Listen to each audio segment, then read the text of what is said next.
Ashamaa dhaggeeffattoota maatiiwwan miidiyaa Kiiloolee. Odeeffannoo wayitaawaa ta'an tokko tokko simbiraan geenyaa turtiin keessan waliin haa ta'u. Maallaqni ABO shaniidhaan hawaasarraa saamamee faayidaa dhuunfaatiif socho'aa ture qabameera. Godina Wallagga Lixaa bulchiinsa magaalaa Gimbiitti maallaqni humna ABO shaniitiin hawaasarraa saamamee faayidaa dhuunfaatiif gara magaalaa Finfinneetti socho'aa ture miliyoonni 1.6 to'atamee jira. Nageenya amansiisaa fi dinagdeetti fufiinsa qabu akka jiraatuuf hojii hojjetamaa tureen odeeffannoo wayitaawaa fi yeroo isaa eeggatee hojjetamaa jiruun maallaqni to'atame kunis hordofii odeeffannoo biyyaalessaa hanga Dakaatti gadi bu'ee taasisaa jiruu fi qindoomina qaamolee nageenya bulchiinsa magaalaa Gimbii fi godinaatiin to'atamuu danda'eera. Maallaqni kunis godina Wallagga Lixaa aanaa Bajjii Dirmajjiirraa hidhattoota ABO shaniitiin konkolaachisaatti kennuun akka inni furii gara Finfinnee galuu taasifamee ture. Haa ta'u malee wayita bulchiinsa magaalaa Gimbii bakka addaa kellaa Saarxee ga'uu sakatta'insa godhameen qarshiin miliyoona 1 fi 600 fi 29 fi 600 ta'uu harka qabamuun beekamee jira. Shororkeessummaan biyya diiga malee hin ijaaru.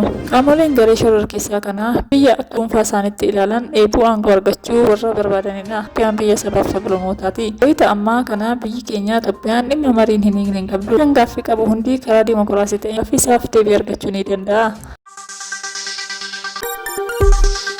Finfinneetti qaxanaan dinagdee haaraa Addis Tumoroo jedhamu ijaaramuu fi bulchiinsi magaalaa Finfinnee lafa kaaree meetira 600 irratti qaxanaa dinagdee haaraa Addis Tumoroo jedhamu ijaaramuuf waliigaltee mallatteesseera. Waliigalticha bulchiinsa magaalaa Finfinnee fi Chaayinaa First Highway Engineering Group mallatteessaniiru. Piroojeektichi of keessatti bakka aadaa, paarkii saayinsii fi teekinooloojii akkasumas biizineesii, daldala, bakka jireenyaa fi giddugala bashannanaa akka qabu himameera. Ijaarsi boqonnaa jalqabaa piroojeektichaa waggaa 6 keessatti akka xumuramus beekameera. Egaa dhaggeeffattoota keenya odeeffannoo har'aaf qabnu asumaan goolabnaa turtii gaarii qabaadhaa. Laayik, sheer, sabiskiraayib gochuun nu hordofaa.